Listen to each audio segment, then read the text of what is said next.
Bismillah, Assalamualaikum warahmatullahi wabarakatuh. Sahabat kurma yang dimuliakan oleh Allah Subhanahu wa Ta'ala, hamdan wa syukurillah, amma ba'du. Ketika Ibnu Rajab Al-Hambali bertanya dengan satu kalimat, dengan cara seperti apa engkau mendekatkan diri kepada Allah Subhanahu wa Ta'ala, maka Ibnu Rajab mencisahkan beberapa kisah para sahabat, para salaful soleh, para salaful ummah, orang-orang terdahulu, yang mereka semuanya dengan sangat luar biasanya mendekatkan diri kepada Allah Subhanahu wa Ta'ala. Contohlah sahabat Abu Bakar As-Siddiq radhiyallahu anhu.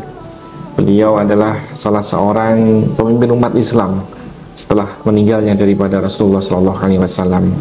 Suatu ketika sahabat Abu Bakar As-Siddiq radhiyallahu anhu, ketika pada malam hari ada salah seorang sahabat yang lewat depan rumahnya. Lantas beliau ini mencium aroma bau daging yang terbakar dari dalam rumah Abu Bakar As-Siddiq.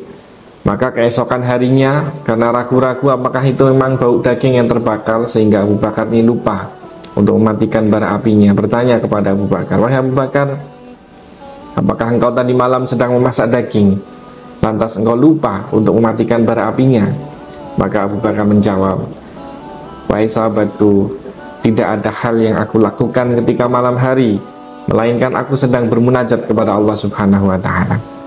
Maka munajatnya Abu Bakar di hadapan Allah Subhanahu wa Ta'ala seakan-akan sampai seperti mencium aroma bau daging yang terbakar. Ketika itu Abu Bakar mengatakan, "Itu adalah hatiku yang terbakar di hadapan Allah karena aku sedang bermunajat kepadanya." Kemudian sahabat yang lain, Umar bin Khattab, tidak kalah hebatnya, tidak kalah luar biasanya ketika bermunajat kepada Allah Subhanahu wa Ta'ala dalam rangka mendekatkan diri kepada Allah Subhanahu wa Ta'ala. Umar bin Khattab adalah salah seorang yang kita lihat bahwa karakternya atau akhlaknya atau peranginya itu mungkin terlihat ganas, terlihat tegas, bahkan ditakuti oleh musuh-musuh Islam.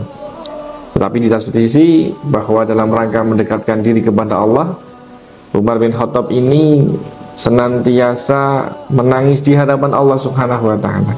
Tidak pernah menangis di hadapan manusia, tetapi menangisnya di hadapan Allah Subhanahu wa Ta'ala.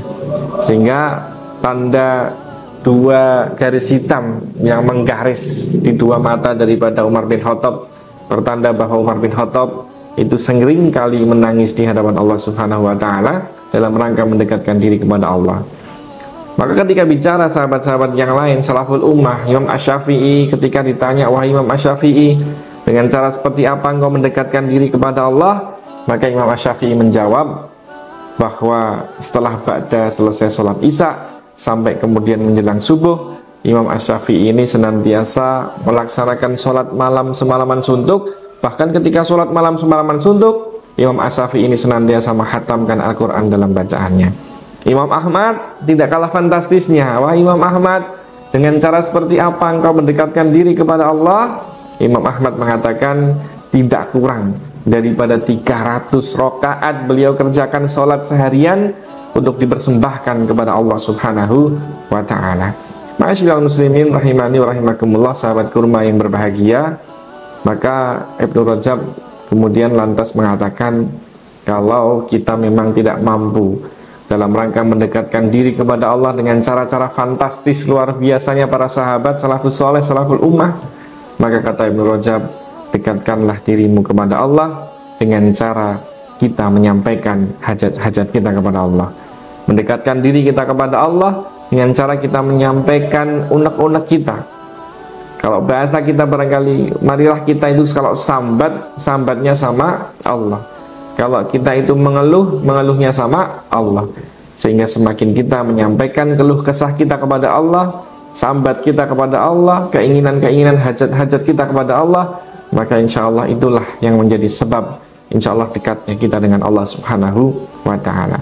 Kalau kita sering sambat dengan Allah, sering mengeluh dengan Allah, sering mengatakan keinginan-keinginan kita dalam doa-doa kita kepada Allah, maka sesering itulah yang akan menjadi asbab-asbab dekatnya kita dengan Allah Subhanahu wa Ta'ala.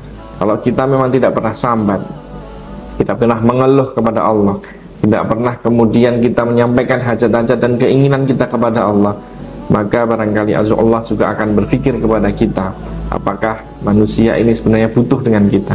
Tapi kalau kita senantiasa sambat dan mengeluh kepada Allah, berarti itu pertanda bahwa sesungguhnya Allah kita butuhkan di dalam diri kita. Allah kemudian merasa bahwa manusia kita butuh kepada Allah, sehingga sambatlah kepada Allah, mengeluhnya kepada Allah, karena konsep itulah yang paling mudah dalam rangka kita mendekatkan diri kepada Allah Subhanahu wa ta'ala. Barakallahu fikum. Wassalamualaikum warahmatullahi wabarakatuh.